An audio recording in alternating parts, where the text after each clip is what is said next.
Hello guys, and welcome to another edition of South Florida Investment. Today we're going to do something very out of the ordinary. I'm walking around all the time around Northern Village and Miami Beach, in the building, sitting on the beach, and I get asked the same questions by clients. So we put together some of those questions and we're going to answer those questions for you here today in the program. And the number one question I get is, I'm going to give you an example. It comes from Midland, from Treasure Island and Northern Village. And the question is the following. Nivaldo, I have a good credit and a stable income. I should have no problem buying a property. Midland, it is important that you have a good credit. I think it's great. Your income, I think it's very important. However, you got to leave this to professional. You have to visit a financial institution. You got to consult a loan officer, because what they're going to do is they're going to analyze your good credit. They're going to put it together with your income and your expenses.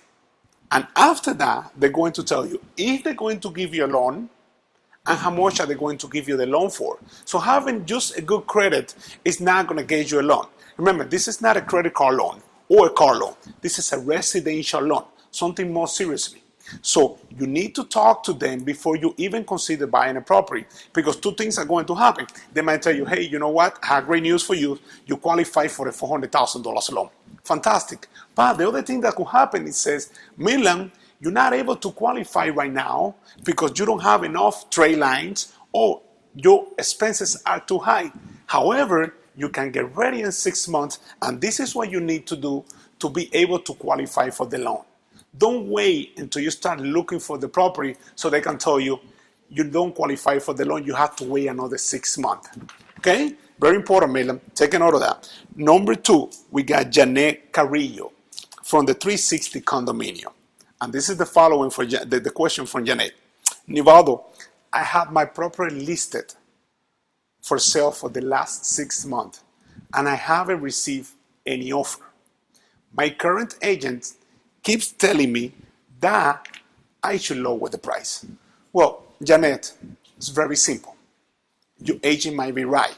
However, there are other factors that you have to take in consideration before you consider lowering your price. What are these factors? Well, number 1, you got to make sure that you have a professional exposure for your property or for your unit. You got to go online. You got to make sure, you got to see the way your property looks online. You got to see the picture. You got to make sure that they have professional picture, that you yourself are able to fall in love with your property. Why? Because that's the same thing buyers are looking at. Buyers are looking at your property online, and if they don't like the way your property looks online, they're not coming to see the property. Number 2, you got to make sure that your property, that they're able to show your property at all time. You have to bring traffic to your property. It just happens to me a couple of days ago. It took me a week to go inside a property with one of my buyers, for my buyers to see the property. That is a no-no. Your property needs to be available for showings at all the time, because it's not, no matter how much you lower your price, you're never going to be able to sell it. And then, if those two check out, plus they have done a couple of open houses on your property, then you should consider lowering your price. But you got to check those 3 first before you consider lowering your price. And number 3, and this is my favorite question, it comes from Enrique from Mid-Miami Beach. And the question is the following. I get it all the time. This is my favorite question. Nivaldo, how is the market? Are the prices going down? I've been listening to the same thing since 2014. The real estate market is going to crash. Prices are going down. That was 4 years ago. We're still here, and we're not going anywhere. The economy is doing great. We have the lowest unemployment rate in the last 17 years. Interest rates are increasing. That means that the economy is great. Why would the prices go down? Tell me a reason why the prices will go down. People keep buying. We still have a lot of buyers out there. We have people buying property. We have people selling properties. Properties are increasing at a normal pace, 5-6% every year. That's the normal pace. That's a healthy market. The only problem that I see on the market right now is that we have a little bit of oversupplied on Sunny Isle, Miami Beach, and Sunny Isle, Brickell, and Edgewater. Okay, so a little bit oversupplies, and it's going to take about 1 or 2 years to get rid of that oversupplies. Other than that, there is no other problem.